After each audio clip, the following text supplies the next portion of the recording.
শুধুমাত্র জিনিয়াসরাই পারবে এই মিসিং লেটারগুলা মিলাতে।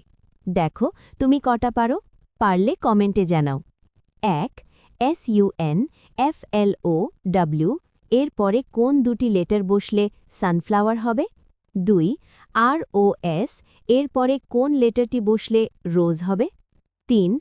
LOT এর পরে কোন দুটি লেটার বসলে লোটাস হবে?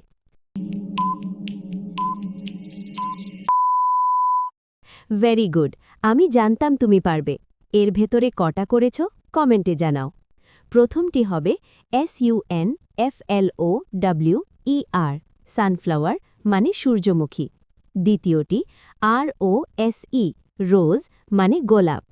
তৃতীয়টি LOTUS লোটাস মানে পদ্মফুল। প্রতিদিন এমনই শিক্ষণীয় কার্টুনের জন্য লাইক এবং সাবস্ক্রাইব করুন। তোমাদের একটি লাইক